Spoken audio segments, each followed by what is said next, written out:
تم اس طرح سے اپنا دین بیچ دو گے؟ ان کے خوف سے تم اپنے شعار اسلام کو بدل ڈالو گے؟ میرے عزیزوں، اب تو ہونا یہ چاہیے کہ ہر جگہ جاؤ تو ٹوپی پہن کے جاؤ۔ اب تو ہونا یہ چاہیے کہ جہاں داڑھی کا ایک مخالف ہو ہم لاکھ داڑیاں چھوڑ کر دکھائیں۔ کسی کو اگر گڑتی ہے تو ہم گڑائیں، کسی کو اگر تکلیف ہے میرے آقا کی سنت سے تو وہ اسی تکلیف میں جل کے مرے۔ ہم تو اپنی اذانیں برسوں سے دیتے آ رہے ہیں، اسی انداز میں دیتے رہے۔ ہم نے اذانیں کسی کو ٹھیس پہنچانے کے لیے نہیں دی، دعوت کامیابی دینے کے لیے دی۔ عزیزان گرامی، خوف کو اپنے دلوں سے نکالو اور کسی کے قتل اور موب لنچنگ کے ڈر سے اسلام سے دور مت ہونا، اسلام سے خوف مت کھانا، اور اللہ نہ کرے، صد بار نہ کرے، اگر کسی جگہ ظالم کتوں کے چنگل میں تم پھنس بھی گئے، جہاں یہ کہے کسی معبود باطل کا تم ورد کرو اپنے زبان سے، تم بلال حبشی کو یاد کر لینا، اس وقت بلال حبشی کو یاد کر لینا، تمہاری تکلیف کم ہو جائے گی۔ خباب بن الارت کو یاد کر لینا، جن کے ناخنوں کو مکہ والوں نے پکڑ سے کھینچا تھا، جن کی آنکھوں میں لوہے کی سلاخیں ڈال دی تھی، پھر بھی ان کی زبان پاک پر تھا اللہ احد، اللہ احد، اللہ ایک ہے، اللہ ایک ہے۔ تم ان صحابہ کو یاد کر لینا، تکلیفیں کم ہو جائیں گی، تمہیں احساس بھی نہیں ہوگا۔ حتیٰ کہ میں نے ایک چیز اور بھی بیان کی ہے، 3 بھائی ملک شام کے ایک بادشاہ کے ہاں قید ہو گئے تھے، بادشاہ عیسائی تھا، ان کا مذہب بدلنا چاہتا تھا، وہ نہیں بدلے، تو بادشاہ نے کھولتے ہوئے گرم تیل میں ان کو ڈال دیا، پہلے بڑے بھائی کو ڈالا، پھر دوسرے بھائی کو ڈالا، وہ پورا جسم جل گیا کھولتے ہوئے گرم تیل میں۔ تیسرے جو چھوٹے بھائی تھے، وزیر نے پناہ میں لے لیا، سوچا کہ میں اس کو بدل دوں گا، کہاں سے بدل پاتا، اپنی بیٹی کو پیچھے لگا دیا تھا کہ بہکا دینا، لیکن 40 دن گزر گئے، وہ جوان جو رات کو سجدے میں جاتا، نماز میں رہتا، کبھی اس عورت کی طرف دیکھتا ہی نہیں تھا۔ 30-40 دن کے بعد وہ خاتون اس کی محبت میں مبتلا ہو، وہ وزیر کی لڑکی ہی اس نوجوان کو وہاں سے لے کر نکل پڑی۔ تاریخ میں ہے، اعلیٰ حضرت اللہ تعالیٰ عنہ نے بھی لکھا ہے کہ یہ نوجوان اپنی اس نئی جو عورت تھی جس نے وزیر کے گھر سے اس کو آزادی دلائی تھی، نکلی، راستے میں اچانک گھوڑوں کی آواز آئی تو یہ لوگ ڈر کر کے سہم کے رک گئے کہ کہیں بادشاہ کو خبر نہ ہوئی ہو ہماری گرفتاری کی۔ تو دیکھا کہ یہ دونوں جو شہید شہزادے تھے، بھائی تھے، وہ دونوں گھوڑوں پر آئے اور ایک بڑی فوج ہے۔ دونوں نوجوان اپنے چھوٹے بھائی کو بلانے لگے، آجا، خوف مت کر۔ اس بھائی نے پوچھا آپ لوگوں کا کیسے آنا ہوا، آپ کا تو انتقال ہو چکا ہے، آپ شہید ہو چکے۔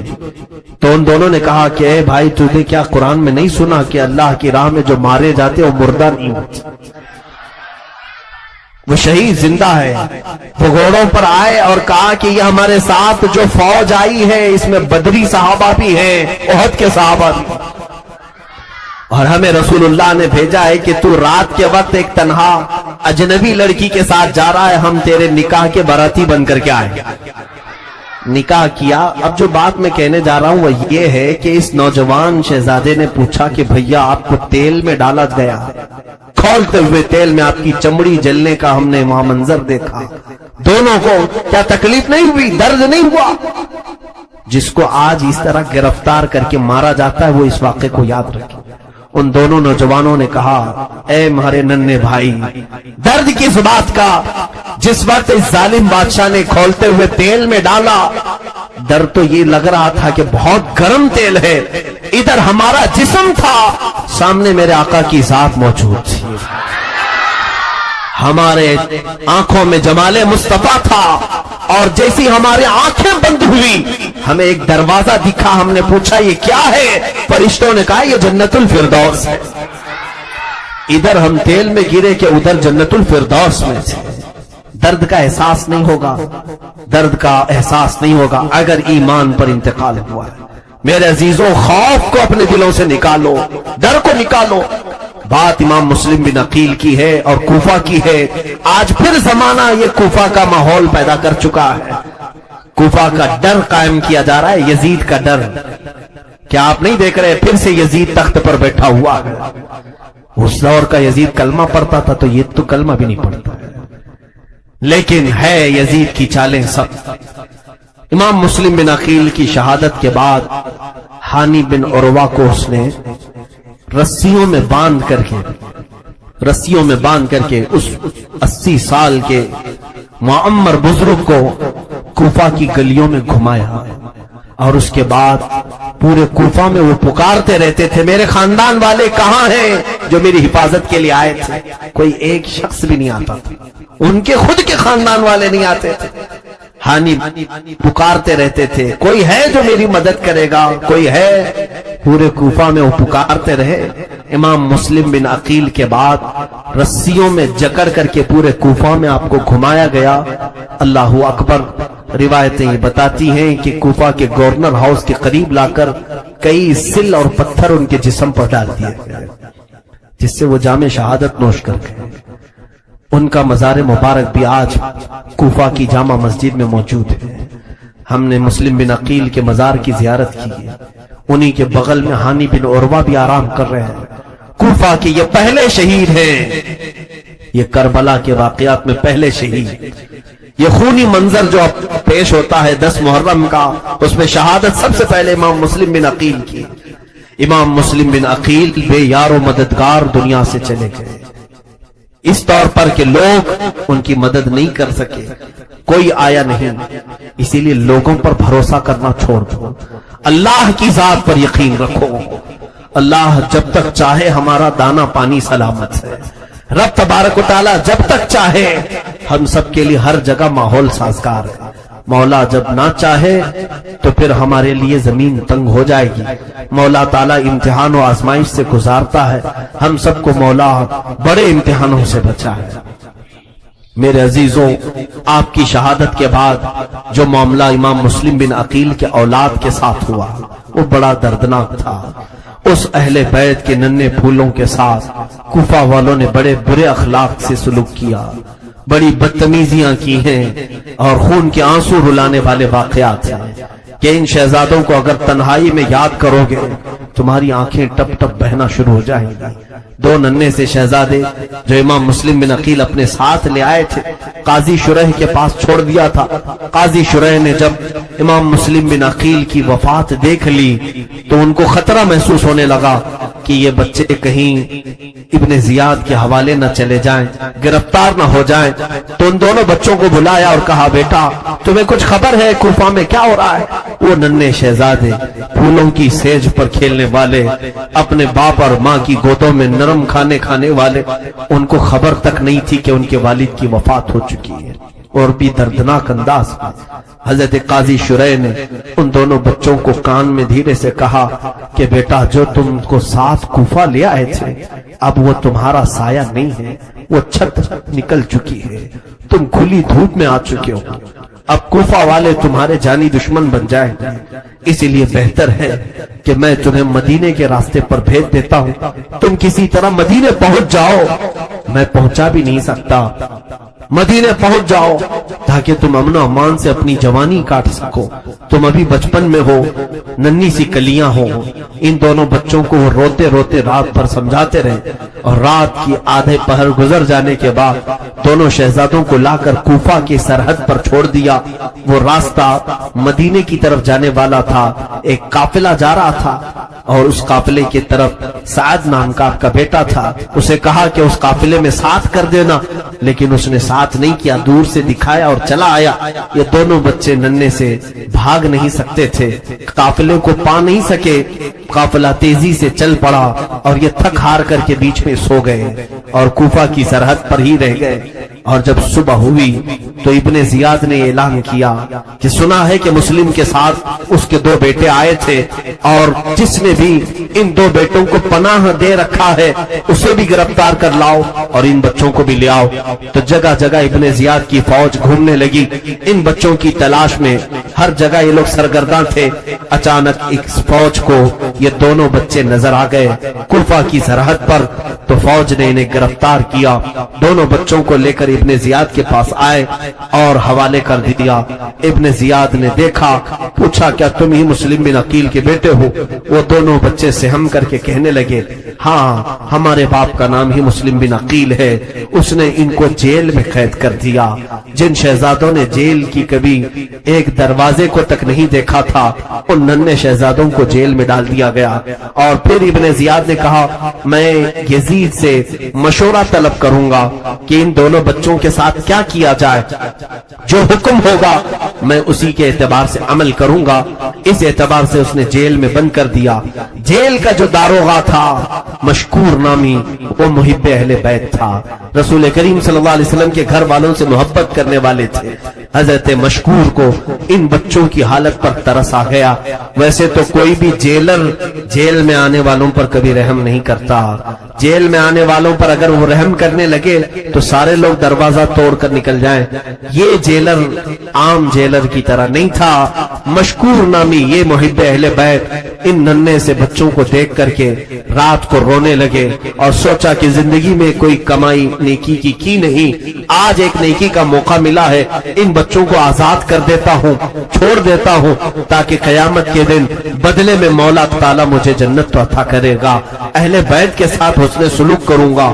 اس نے دروازہ کھولا، دونوں بچوں کو رات کے وقت نکالا اور لا کر کے کہا، اپنی ایک انگوٹھی دی، کہا تم یہاں سے قادسیہ چلے جانا، قادسیہ وہاں سے قریب ہے، وہاں کے کوفہ، وہ قادسیہ کے متولی یا وہاں کا جو گورنر ہے اس سے ملنا، وہ میرا بھائی ہے، اسے یہ انگوٹھی دکھانا، وہ پہچان لے گا اور پھر تمہیں وہ صحیح سلامت مدینے پہنچا دے گا۔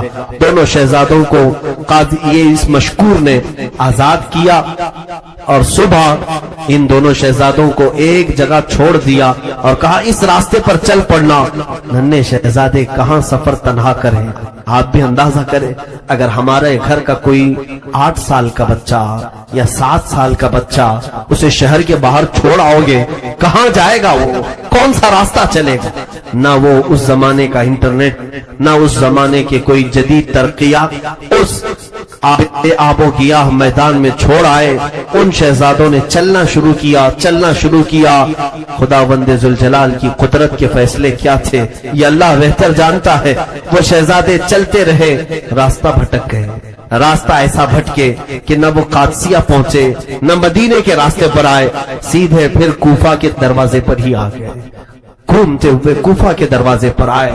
ادھر صبح ہوئی، ابن زیاد کو خبر ہوئی کہ مشکور نے جیل سے دونوں شہزادوں کو آزاد کر دیا۔ طلب کیا، پوچھا کہ تو نے کیا یہ دونوں شہزادوں کو آزاد کیا ہے؟ اس نے کہا ہاں۔ کہا ایسا کیوں کیا؟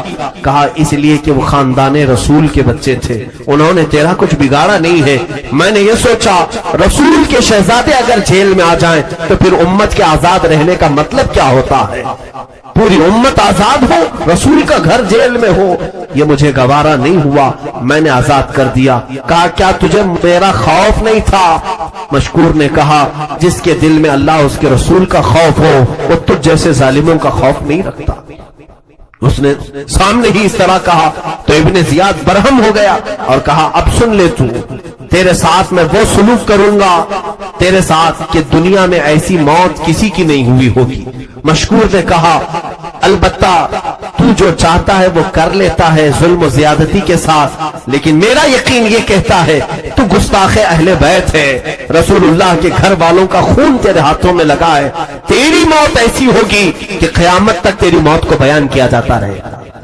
مشکور نے جب یہ سخت جملے کہے تو ابن زیاد نے جلادوں کو بلا کر مشکور کو گرفتار کروایا، حتیٰ کہ ان کے ہاتھ ہڈیوں سے الگ کیے گئے، دونوں ہاتھوں کو ہڈیوں سے توڑ کر کے الگ کیے گئے اور ان کے گھٹنے پھوڑے جانے لگے۔ مشکور ہر سزا پر الہ العالمین الہ العالمین میں صرف اتنا کہتے جاتے اے اللہ تو گواہ رہنا، یہ سزا مجھے محبت اہل بیت میں دی جا رہی ہے، رسول کے گھر والوں سے وفا کرنے کی مجھے سزا دی جا رہی ہے۔ اور اسی اسنا میں ان کی زبان بند ہو گئی اور مشکور کو بھی وہیں پر شہید کر دیا گیا۔ کتنی موتیں کوفہ میں ہوئی، جو خاندان رسول سے ملحق تھا تھوڑا بہت تعلق رکھتا تھا، ابن زیاد ظالم نے چن چن کر کے مارنا شروع کیا۔ یہ دو شہزادے ننھے سے یہ مسلم بن عقیل کے کلیجے کے ٹکڑے نکلے تو تھے، نکل کر دریائے فرات کے قریب ایک درخت کی اوٹ میں بیٹھے ہیں، کبھی دریائے فرات سے پانی پیتے ہیں، جلدی سے اس درخت کی اوٹ میں اندر چھپ جاتے ہیں۔ انہیں ڈر تھا کہ کوفہ والے ہمارے تلاش و جستجو میں ہوں گے، نہ جانے کون پکڑے گا، کون گرفتار کرے گا۔ کیسا خوف کا ماحول تھا ہاشمی گھرانے میں۔ یہ دونوں بچے وہیں پر دبکے ہوئے درخت کے نیچے بیٹھے تھے۔ ایک خاتون وہاں پر آئی پانی بھرنے کے لیے، اس کی نظر گلاب جیسے حسین چہروں پر پڑی تو وہ قریب آ کر کے پوچھتی ہے، اے بچوں تم کون ہو؟ دونوں بچوں نے آپس میں ایک دوسرے کا منہ دیکھا، کہا کہ اگر بتائیں گے ہم مسلم بن عقیل کے بچے ہیں، کہیں یہ عورت پھر ابن زیاد کے پاس نہ لے جائے۔ وہ سہم کر کے ایک دوسرے کو دیکھنے لگی۔ وہ عورت کہتی ہے، مجھے ایسا لگتا ہے تم کسی بڑے خاندان کے ہو، کہیں ایسا تو نہیں کہ تم مسلم بن عقیل کے بچے ہو؟ وہ ڈر گئے اور ان کو سچ بولنا بچپن سے سکھایا گیا تھا۔ انہوں نے کہا، ہاں اے خاتون، ہم مسلم بن عقیل کی اولاد ہیں۔ وہ خاتون کہتی ہے، ڈرو مت، گھبراؤ مت، میں تمہیں بہت اچھے گھر لے جاتی ہوں۔ میری مالکن، میری مالکہ محب اہل بیت ہے، وہ فاطمہ الزہرا کی کنیز ہے، وہ خدمت کر چکی ہے رسول اللہ کے گھر میں، وہ تمہیں دیکھے گی خوش ہو جائے گی۔ دونوں بچوں کو وہ خادمہ ساتھ لے آئی اور جیسے ہی گھر آئی اس کی مالکن سے اس نے کہا، آج ہماری عید ہے، آج ہمارے گھر میں خوشیاں ہیں۔ کہا کیوں؟ کہا مسلم بن عقیل کے دو شہزادے کوفہ جن کا خونی دشمن بن چکا ہے، ہمارے گھر وہ مہمان بننے والے ہیں۔ وہ عورت فرط محبت میں باہر آئی، دونوں شہزادوں کو بے اختیار چومنا شروع کرتی ہے، کیونکہ برسوں بعد اس نے فاطمہ الزہرا کی شبیہ ان بچوں میں پائی تھی۔ سیدہ کائنات کے اخلاق ان میں دیکھنے کو سے ملتے۔ ساروں قطار روتی رہی، ان بچوں کو لے جا کر نہلایا، ان کے بال صاف کیے، اتنی دھول سے ان کے چہرے اٹے ہوئے تھے، یہ ہاشمی گلابوں کو دھول نے جکڑ لیا تھا۔ اس خاتون نے ان کو پاک و صاف کیا اور نرم بستر پر کھانا کھلا کر سلایا۔ یہ وہ محب اہل بیت خاندان، یہ گھر ایسا تھا جو رسول اللہ کے گھر والوں سے محبت کرنے والا تھا۔ رات بھر وہ خاتون بارگاہ الہی میں شکر بجا لانے لگی، اے مولا تیرا کروڑ کروڑ شکر و احسان ہے کہ مجھ جیسی عورت کے گھر تو نے ہاشمی بچوں کو مہمان بنایا ہے۔ اے اللہ تو نے مجھ سے یہ خدمت لی ہے، میری خدمت میں کوئی کمی اور کوتاہی نہ ہونے پائے۔ وہ تسبیح پڑھتی رہی اور رات کو دعائیں کرتی رہی۔ سورہ اتفاق ایسا ہے کہ اس کا شوہر حارث نامی بڑا ہی شرابی بدکار انسان تھا اور اسے خبر تھی۔ رات آیا تھک ہار کر کے، پوچھا عورت نے، آج اتنا کیوں تھک گئے ہو؟ کہا بات در حقیقت یہ ہے، عبید اللہ ابن زیاد امیر کوفہ نے اعلان کیا ہے کہ قاضی مشکور داروغہ جیل نے مسلم بن عقیل کے دونوں بچوں کو جیل سے آزاد کر دیا ہے۔ مشکور کا قتل ہو گیا، ابن زیاد نے مار دیا ہے اور ان دونوں بچوں کو تلاش کرنے کا حکم جاری ہوا۔ جو ان دونوں بچوں کو لائے گا اسے منہ مانگا انعام دیا جائے گا، اور ابن زیاد نے کہا ہے کہ 100 اونٹ انعام میں دیا جائے گا۔ بیگم نے پوچھا تو کیا ہوا؟ کہا بس انہی بچوں کی تلاش میں میں پورا کوفہ چھان مارا، اسی اسنا میں میرا گھوڑا بھی گم ہو گیا، مجھے پیدل چلنا پڑا، تھک ہار کر کے یہاں پہنچا ہوں۔ اس عورت نے اسے سمجھانا شروع کیا کہ دیکھ تو بدبختی کو دعوت نہ دے، دنیا کی لالچ میں تو خاندان اہل بیت کے ساتھ برا نہ کر، کہیں ایسا نہ ہو کہ تیرا ہاتھ فاطمہ کے شہزادوں کے خون سے رنگ جائے اور دنیا تجھ پر لعنت کرے۔ اس کی بات کچھ سمجھ میں نہیں آتی تھی، وہ شراب کے نشے میں دھت تھا، اس کو مال چاہیے تھا، پیسہ چاہیے تھا۔ اس نے اپنی بیگم سے کہا تو ہٹ جا، سو جا۔ وہ عورت اسے سمجھاتے سمجھاتے سو گئی۔ اسے ڈر بھی تھا کہ شہزادے میرے گھر میں ہے، میرا ہی شوہر ان بچوں کے خون کا پیاسا گھوم رہا ہے۔ رات کا وقت تھا، دونوں بچے بستر پر سوئے ہیں۔ باپ یہ دونوں بچے محمد اور ابراہیم خواب دیکھتے ہیں، خواب دیکھ کر کے بے قرار ہو کر اٹھ گئے۔ محمد رضی اللہ تعالیٰ عنہ جن کی عمر 8 سال کی تھی، بڑے شہزادے بیدار ہوئے، اپنے ننھے بھائی کو جگایا، ابراہیم اٹھ جاؤ اٹھ جاؤ۔ کہا کیا ہوا؟ کہا میں نے خواب دیکھا ہے، خواب دیکھا ہے. چھوٹے شہزادے نے بھی کہا میں نے بھی خواب دیکھا. کہا تم نے کیا دیکھا؟ کہا میں نے بابا جان کو دیکھا. امام مسلم بن عقیل کے بارے میں کہہ رہے تھے ابا جان کو دیکھا، ان کا کرتا پورا خون میں تر بتر تھا، اور رسول اللہ صلی اللہ علیہ وسلم کے پاس چلے جا رہے تھے. آق صلی اللہ علیہ وسلم کو دیکھا، ابو بکر عمر بھی ان کے ساتھ تھے، علی مرتضیٰ بھی تھے. میرے بابا آگے بڑھتے گئے. میرے آقا صلی اللہ علیہ وسلم نے پوچھا اے مسلم تنہا آ گئے، اپنے بچوں کو ظالموں کے حوالے کر کے آ گئے، اپنے بچوں کو کہاں چھوڑ آئے؟ تو بابا رسول اللہ سے کہہ رہے تھے آقا میرے پیچھے پیچھے ہی وہ بھی آنے والے، میرے پیچھے ہی عنقریب وہ آنے والے، میں نے خواب میں یہ دیکھا ہے. یہ کہہ کر کے بچے دونوں لپٹ کر کے رونے لگے، ایک دوسرے سے لپٹ کر رونے لگے. کہا ایسا لگتا ہے کل کی صبح ہماری بھی آخری صبح ہوگی، کیونکہ خواب ایسا دکھایا جا رہا ہے، خواب میں ایسی علامتیں دکھ رہی ہیں کہ بابا نے کہا کہ ہمارے پیچھے والے ہیں، شاید ہماری زندگی اب اس کے بعد نہیں چلے گی. دونوں لپٹ کر کے زاروں قطار رونے لگے، آنسوؤں سے ان کے چہرے بھیگ گئے.